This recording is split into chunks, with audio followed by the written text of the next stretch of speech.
Ne sois pas étonné de vivre ce que tu es en train de vivre. Ne sois pas étonné de vivre sous le seuil de la pauvreté. Ne sois pas étonné de vivre dans une misère excessive. Parce que tu te conduis mal chaque jour. Parce que tu es dans l'immoralité sexuelle. Parce que tu es dans l'abus. Tu es dans le vol.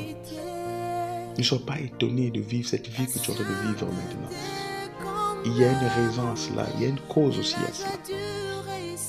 La cause, c'est que tu t'es livré entre les mains de Satan.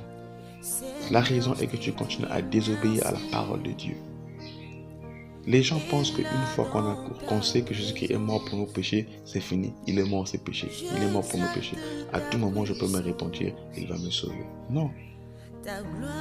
Et les gens aiment quand je fais des vidéos où je prie, où il y a des prophéties. Là, tout le monde est heureux. Là, tout le monde sent que ça me concerne. Mais lorsqu'on commence à enseigner, personne ne veut suivre. Personne ne veut liker. On regarde lui aussi, qu'est-ce qu'il veut faire là, on zappe la vidéo. Et surtout quand on parle de Satan, on dit que Satan ne vaut rien. Ah, là, tout le monde a peur. Mais attends.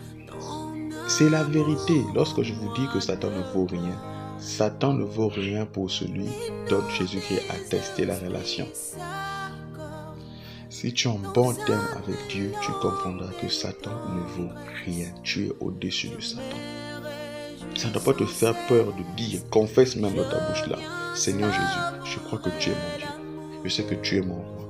Je sais que tu as vaincu la croix, le diable, et que tu as le pouvoir de marcher sur la tête, sur le serpent, sur le scorpion, et rien ne pourra me nuire. Satan, tu n'es rien devant Jésus-Christ.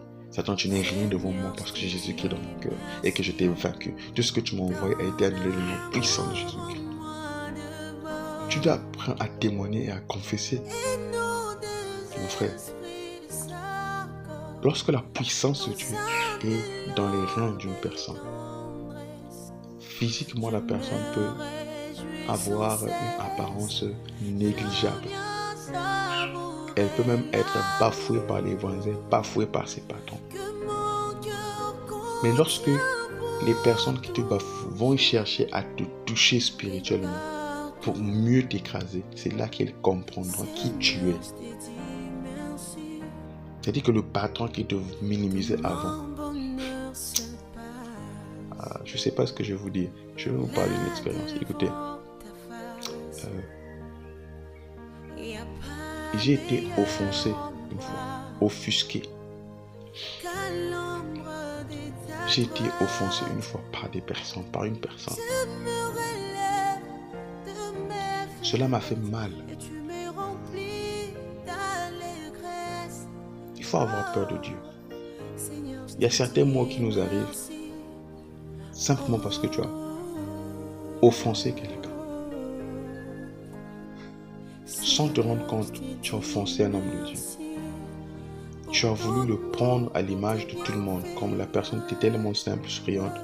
Tu te dis que celle-là, je peux me permettre de dire telle phrase, telle phrase, telle phrase, telle phrase. Faire une mauvaise propagande de la personne.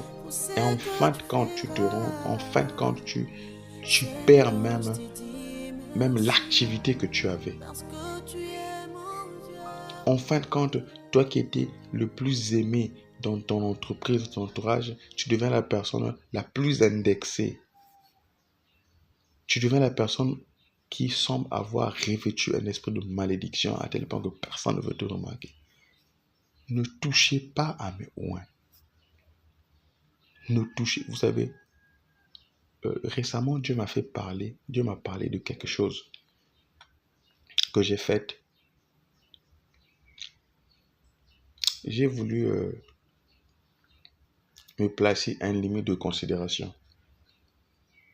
Et je suis passé par un ami proche pour le pousser donc à définir une certaine limite de considération, à se faire valoir. Parce que nous sommes un duo, nous étions un duo, il fallait qu'on se fasse valoir quand même, qu'il y ait une petite considération et tout. Et donc, Dieu, sachant que je suis son instrument, et que c'est un Dieu qui rabaisse les orgueilleux, Dieu donc a fait valoir la personne que j'incitais. Dieu l'a rajouté un plus aux yeux de l'administration. Et donc, je me suis offusqué, disant, mais comment se fait-il que c'est lui qu'on considère et que moi, on ne me considère pas? Et c'est des mois plus tard que Dieu me dit, écoute, Dieu m'avait dit, ne parle pas, supporte.